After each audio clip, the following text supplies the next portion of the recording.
মিতা কাল রাতে খায়নি। আমি ওকে 4টা মাছ রান্না করতে দেখেছিলাম, ভালোই হয়েছে, এখন আমি খেতে পারবো। কিন্তু গলা দিয়ে নামছে না।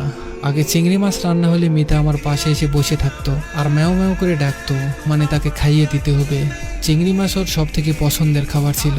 খাবারগুলো রেখে ঘরে চলে এলাম। হঠাৎ মনে হলো কেউ আমার বুকের উপরে সে শুয়ে পড়েছে, কিন্তু না, কেউ নেই। মিতাকে খুব দেখতে ইচ্ছে করছিল। ফোনটা বের করলাম, কিন্তু এতে মিতার কোনো ছবি নেই। কণিকা সব ডিলিট করে দিয়েছিল। কিছু ভালো লাগছে না, তাই বাইক নিয়ে হাসপাতালের দিকে রওনা দিলাম ওকে দেখে আসবো বলে। কিন্তু হাসপাতালে গিয়ে জানতে পারলাম এত রাতে মহিলা ওয়ার্ডে কোনো ছেলেকে ঢুকতে দিবে না।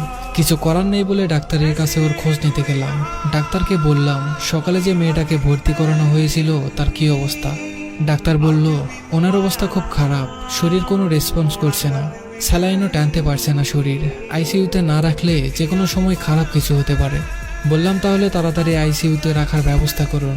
ডাক্তার বলল এখন আইসিইউতে কোনো সিট খালি নেই, আপনাকে অন্য কোথাও দেখতে হবে। একটা সিট খালি ছিল যা বিকেলে বুক হয়ে গেছে। ডাক্তারকে কিছু না বলে চলে এলাম সেখান থেকে। শহরে আর কোনো ভালো হাসপাতাল নেই, বাইরে নিতে গেলে এখন অনেক সময় লাগবে আর অনেক টাকা খরচ হবে। বাড়ি ফিরে এলাম, কিন্তু বাড়ি ফিরলে মিতাকে বেশি মনে পড়তে থাকলো। কণিকার জন্মদিনে আমার কাছে টাকা ছিল না, অনেক চিন্তায় ছিলাম। তখন মিতা ওর গলার চেন আর নগদ 10,000 টাকা দিয়ে বলেছিল আমার কাছে এত টাকা নেই, তোমার তো 20,000 টাকার দরকার, এতে হয়তো হয়ে যাবে, তুমি চিন্তা করো না।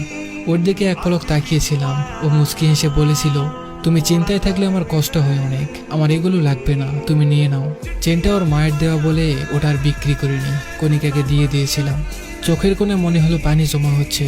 আজ অনেকদিন পর মিতার সাথে কাটানো